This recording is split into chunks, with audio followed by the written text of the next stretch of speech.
willing to put tanks on the ground. They're willing to conduct daily airstrikes against anti-Syria targets. The second reason is that the US has pretty much given up in Syria, is withdrawing all its troops from regions neighboring Kurdistan, is withdrawing funding because of Trump's isolationist and America First stance, right?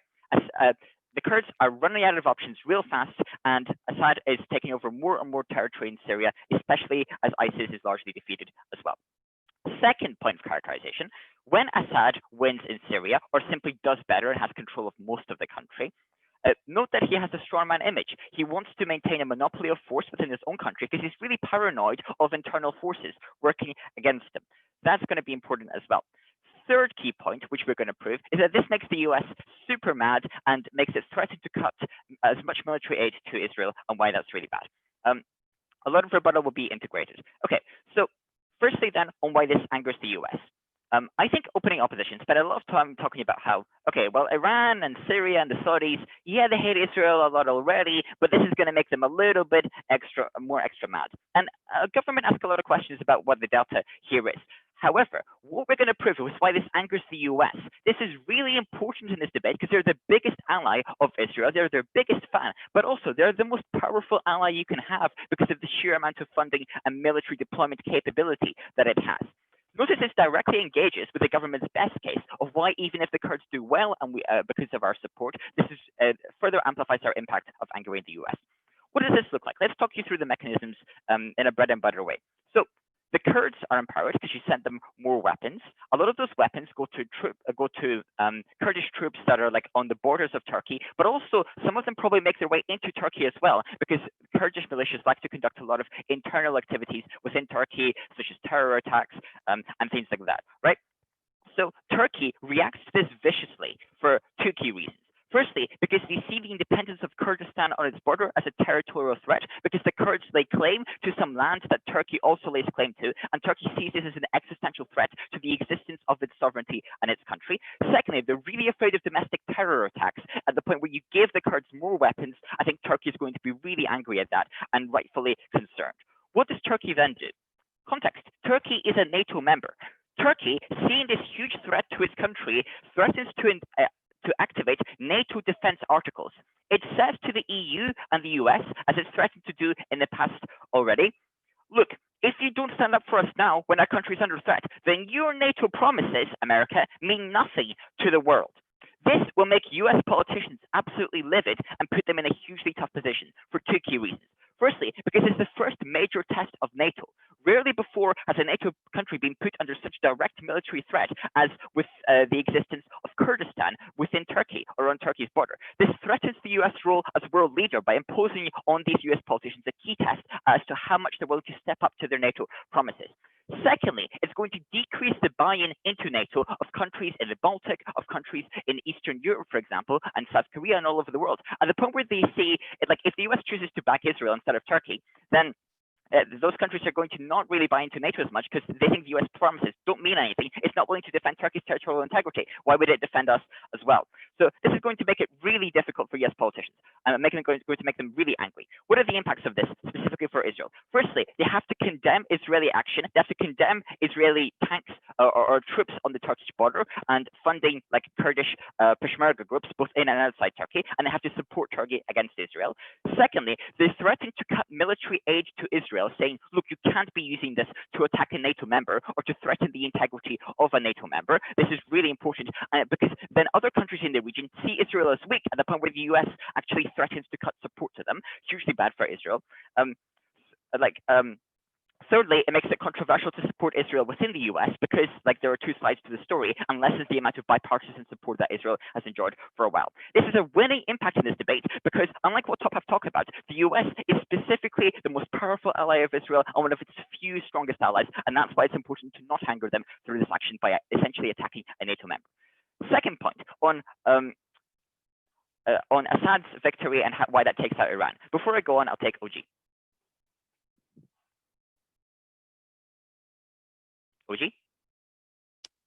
Turkey going to NATO isn't an actual current threat to Israel, but sabotage from a well-equipped guerrilla group can hinder the power growth of Israel's actual biggest enemies for years. This is our best, longest-term way to prevent escalation and war.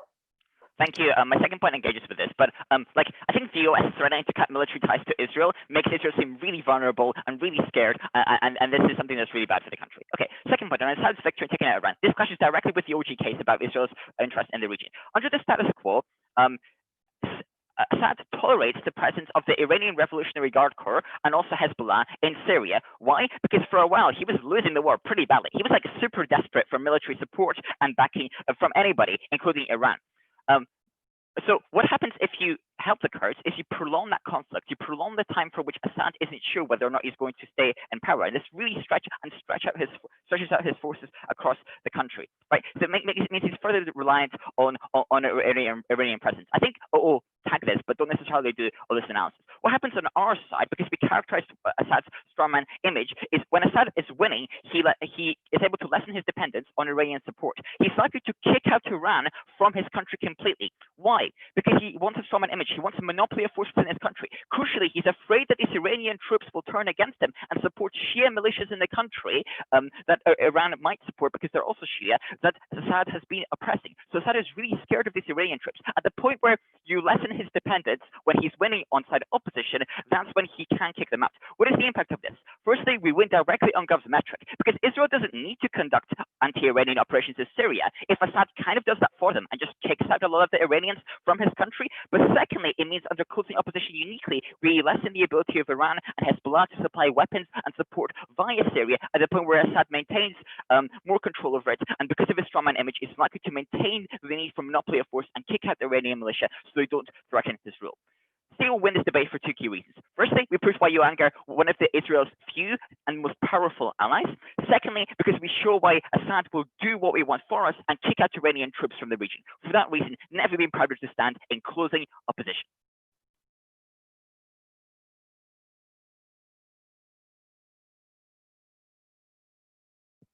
I would like to thank the speaker very much for this speech, and now to call upon the last speaker for the government.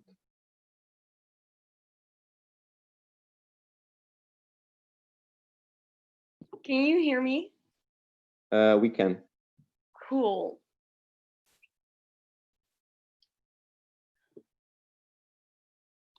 Wait, sorry, I need to grab my timer.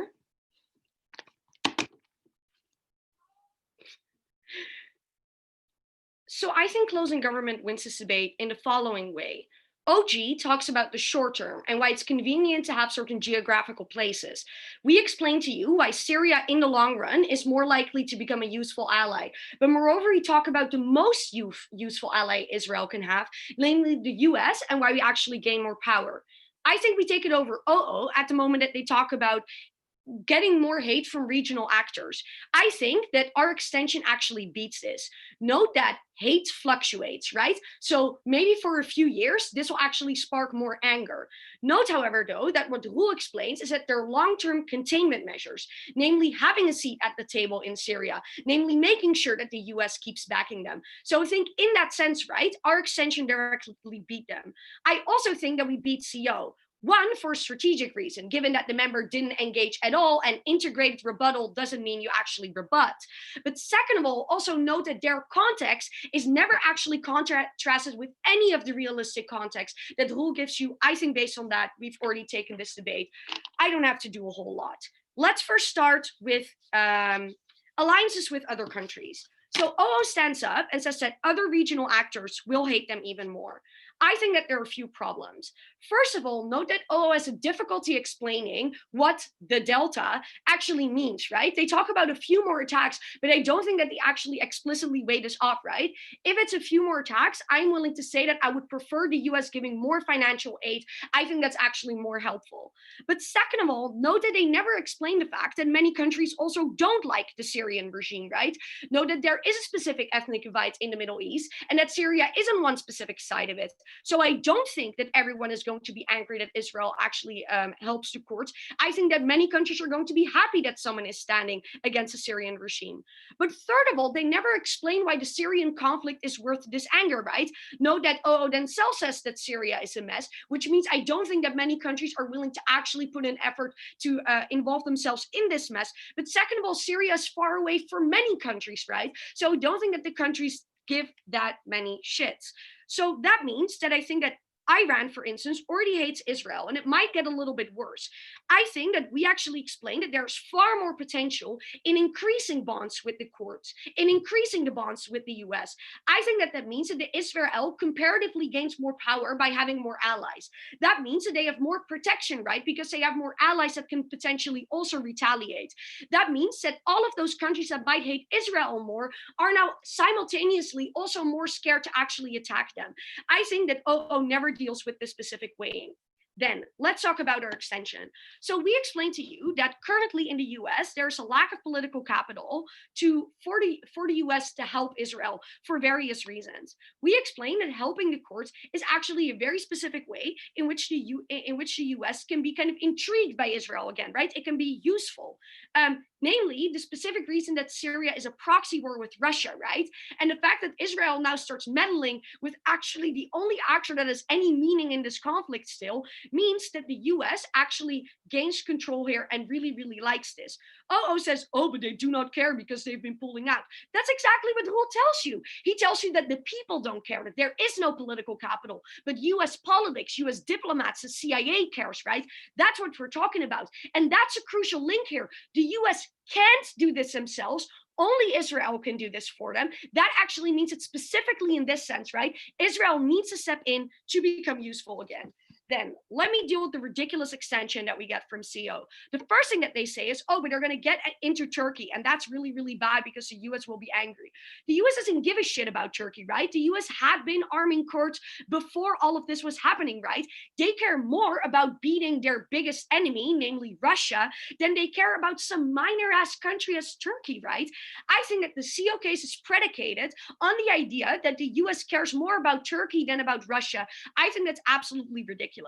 But the second mechanism that they then give is, oh, but they have NATO promises that they need to fulfill. I think that there are two problems. First of all, I think it's very easy for the US to frame this as not a national attack, but a terrorist attack, right? That means that they don't have to protect Turkey because it's about countries attacking countries. I think that makes it far more complicated. We've seen that in the past already, that then NATO doesn't work. But second of all, note that the US is pulling out of NATO, right? Because they see that other countries aren't pulling their weight and that they're literally the only ones giving the money. So I think in that sense, we're already winning. I think that CO is actually out. Let's talk about Syria. So I think that the problem here is that Syria already hates that Syria already hates Israel, right? And the question then is, how do we contain all of these sentiments as effectively as possible? I think Roel is the only one that explains to you why in the long run, Israel actually doesn't gain an ally, but they actually gain some sort of stability in regards to Syria. And he explains that in two ways. First of all, the mere fact that Kurds are likely to be at the negotiation table and Israel and the Kurds now owe Israel, which means that the Kurds have to represent what Israel wants. But second of all, by helping them, they also get a bigger seat at the table, right? Because they become a more relevant actor because they can actually start stirring the pot. I think that means that in the long run, we actually make sure that Israel is an ally, or at least that one enemy is slightly disarmed, right? I think this is more important than the OG case. OO, namely, rightly points out that most of the benefits of OG are predicated on a quite extreme level of geographical control. I think that we give a more nuanced way of looking at this issue, namely the political bargaining where Israel actually gains a lot.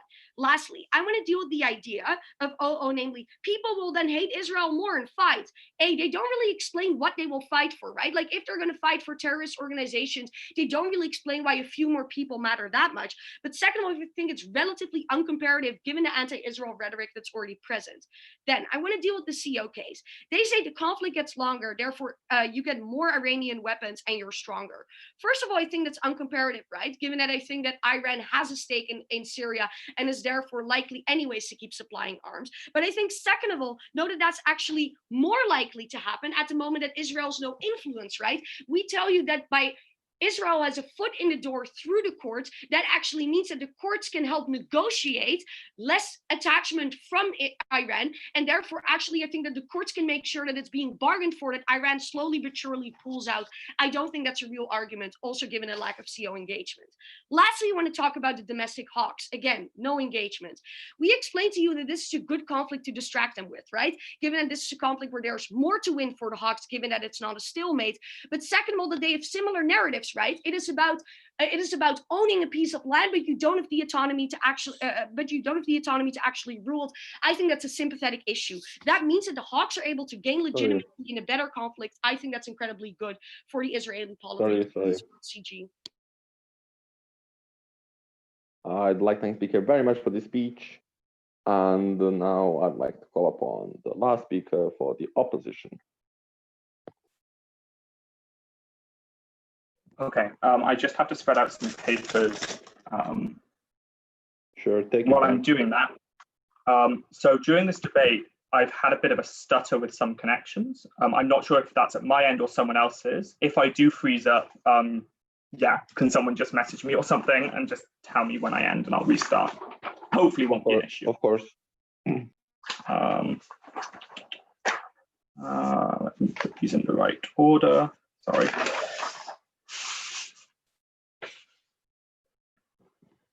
Okay, starting in 3.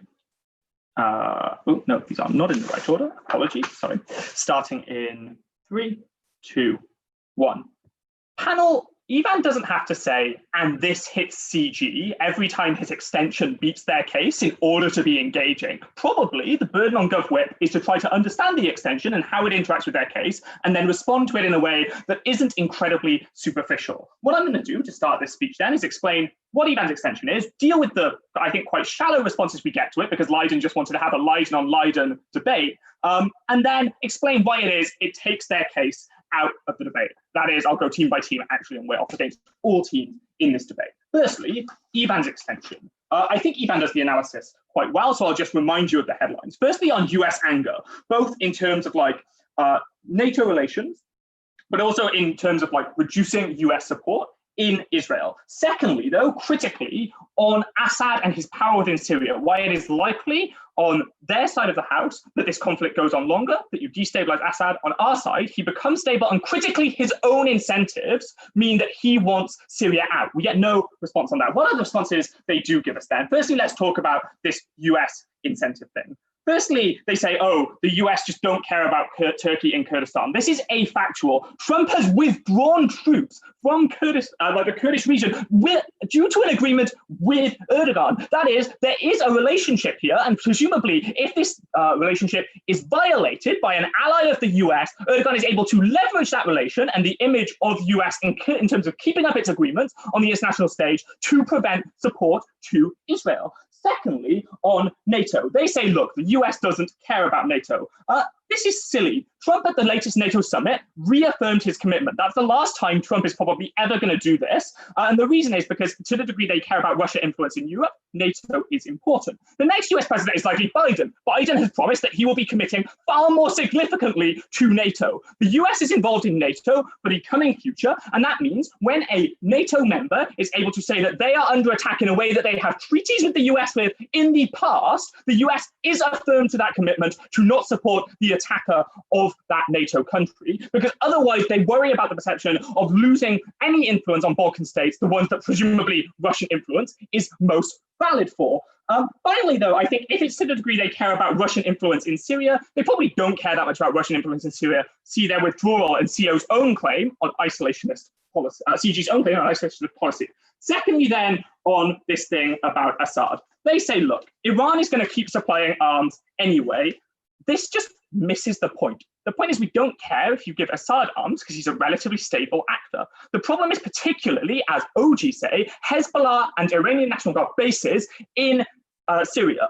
Assad is a strong man. We get no response to his incentives to remove these bases to prop up his own image as a strong ruler of that country. That mechanism is still standing. The case then connects. Let's go team by team now that Ivan's case has connected. And I think actually, given that it best affirms Israel's long-term strategic interest in the region, both in terms of removing Iranian influence and maintaining US connections, probably wins the debate. Let's start then with the CG case and explain why it is that Ivan's case beats it, because apparently GovWhip didn't get it. CG's case is threefold. Firstly, on long-term influence. The problem with this case is presumably you only get influence if Kurdistan is able to win or at least reach a power agreement in this war. The very start of Ivan's speech tells you why that's incredibly unlikely. The US couldn't do it in 2014. Since then, Assad has been taking more and more territory, cementing more and more power, and will be able to kick them out. Given then that the Kurds don't ever get a seat on the table on either side of the house, probably you're just pissing off the person who actually has that power. The second thing I'll say, though, is to the degree that Kurdish interests are largely aligned with Israeli ones, probably even if they were to connect on this, the delta is small. Secondly, on hawkish opportunism. Look, I think the reason that Israel is largely hawkish, for example, like its Secretary of Defense, Benny Gantz, is just a hawkish politician who is ex-military. It's because they are scared about national security. In order to appease national security threats, you best promote stability. That's the case.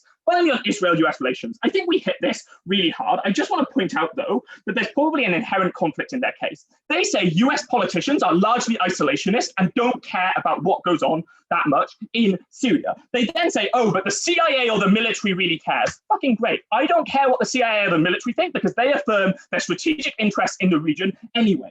To the degree, for example, that NATO attacks on NATO members probably are the thing, or on strategic interests are probably the thing that plays best with the American public. The government that doesn't back Israel, that's what matters in terms of political ties. I think then CG out of the debate.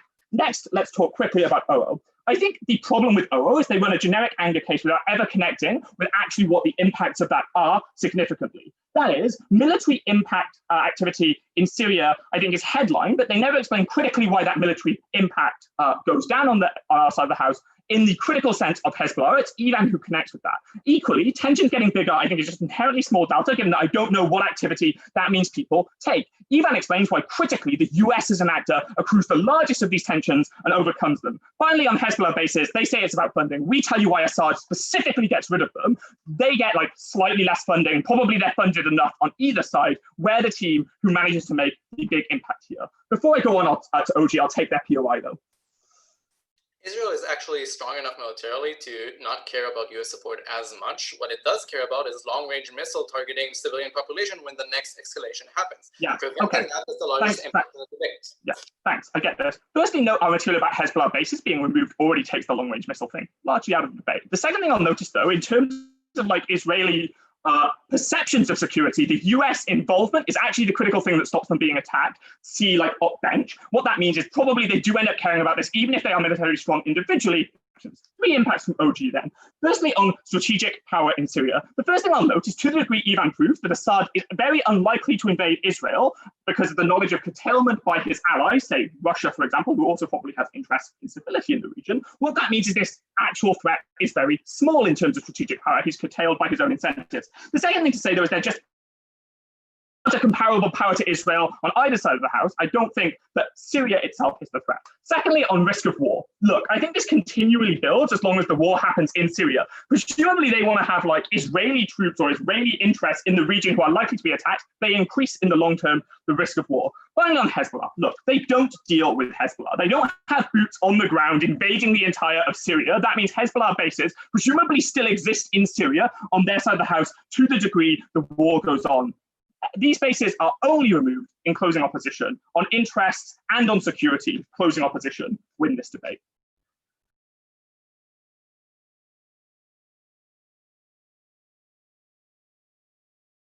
I'd like to thank the speaker very much for this speech and to congratulate all of the speakers for this